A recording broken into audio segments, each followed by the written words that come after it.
پکوری ماهی داریم یا بکفش با آلمانی میگنش که 2 دانه تخم داریم، بک پلو یا مو پودر کیک، خمیر ماهی تازه یا خمیر ماهی خشک آمده باشه میشه، نمک، آرد سفید، آب گازدار و از این خلطای ماهی که در هر سوپرمارکت فروخته میشه میتونیم بگیریم.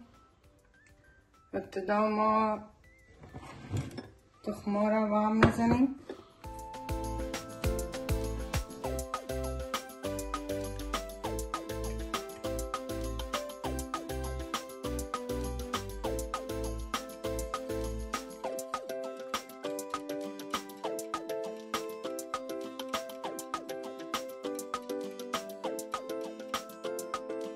نیم پاکت بک پلو یا مو پودر کیک،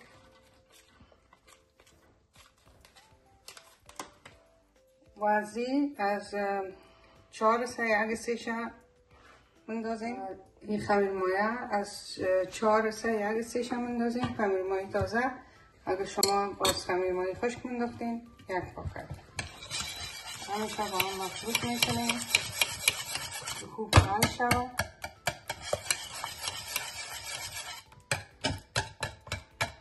دو قاشق نمک،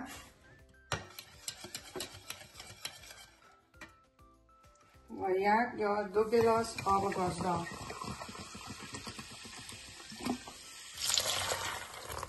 ابتدا ما 1 گلاس آب می‌ریزیم، از 1 گلاس دیگه شه بعداً اگر نباید شد خوب مکس میکنیم و آرد خود کم کم علاوه میکنیم تا وقتی که از خمیر کیک ما کده سخت‌تر بیاد.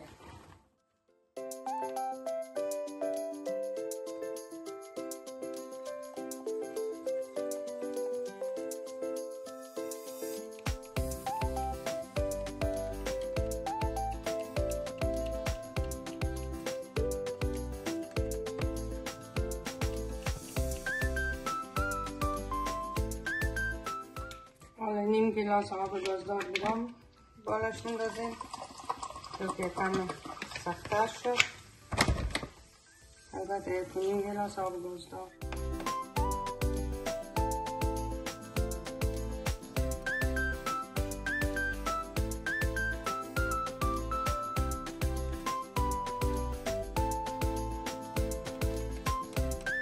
ما همیشه با هم زدیم و غلظت خمیر ما نمقدر باشه، نه زیاد سخت باشه و نه زیاد آبلین، برابر باشه تا که مایه خوبتر خمیر به جا بچسبه. مایه را مدت نیم ساعت میگذاریم که تا خوب برسه. بعد از او باز مایه را همیشه داخل دیگ بندازیم. مایه در پاکت 1 زده بود، ما تقریبا 1 ساعت را گذاشتیم که یکش باشد. بعد از اون را دم تو یک شلوساق یا توپری خوب آبش رفت، مایه را دانه دانه روی از کاغذ میچینیم تا که خوب آبش خشک شود، که هیچ مایه آب نداشته باشه.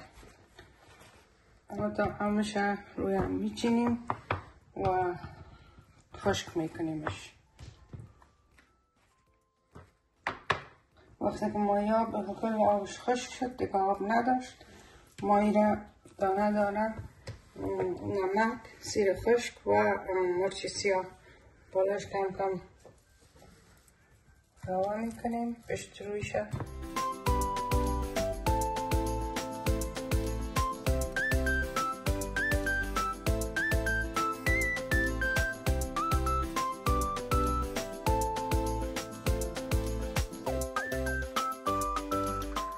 اینطور همه مایه را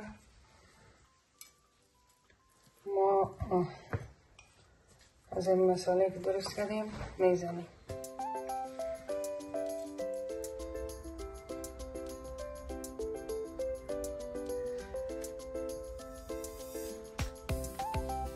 دوستان عزیز، حالا نیم ساعت گذشت و خمیر ما سایکو خوب رسیده.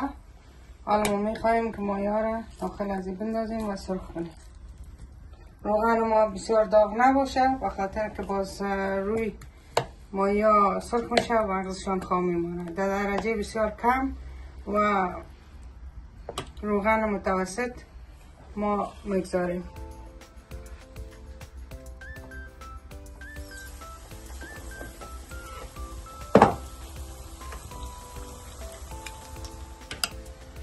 همینطور ما دانه دانه مایا را داخل از این خمیر میکنیم و در روغن میندازیم.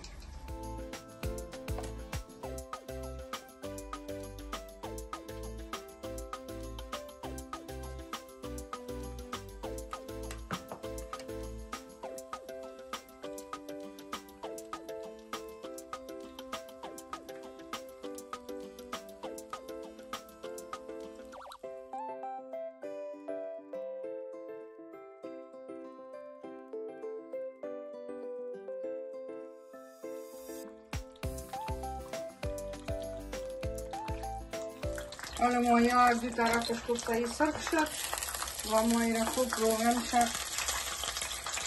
میچکنیم و تکنیم میمونیم که در سر کاغذ روغنش میگیرم.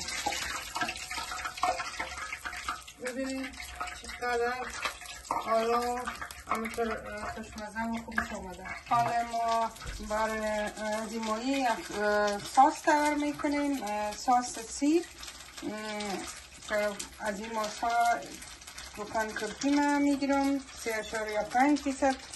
چربیش باشه و همراه سیر و مواد خدمایی مکس میکنم. بسیار ساس بسیار خوشمزه و مزه‌دار میاد. 5-6 دانه سیر قبلا خرد کرده بودم و نیم قطعی از این ماست همراه مقدار نمک و از این روز مایی که در اینجا به نام رملاد یاد میکنم مکس میکنیم و بسیار یک ساس خوشمزه درست میشه.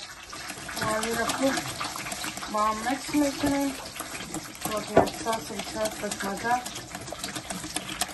درست شود.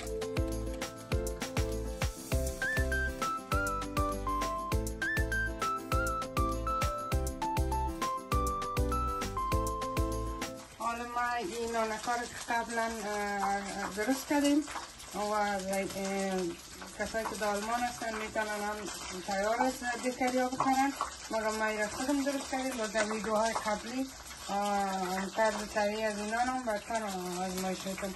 حالا داخل از این ساس هم اندازیم و از دانه از مایا را داخلش میگذاریم و دوباره سرش ساس میزنیم.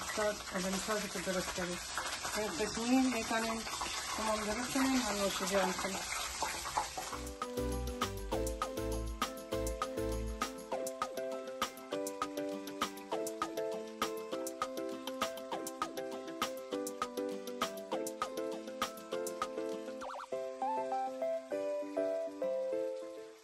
دوستایی که خوش دارن میتونن با لیمو هم نوشیجان کنن.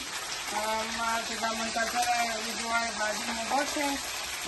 ما را فالو کنین، سابسکرایب کنین، کامنت های مقبول بنویسین. تا ویدیوهای بعدی خداحافظ.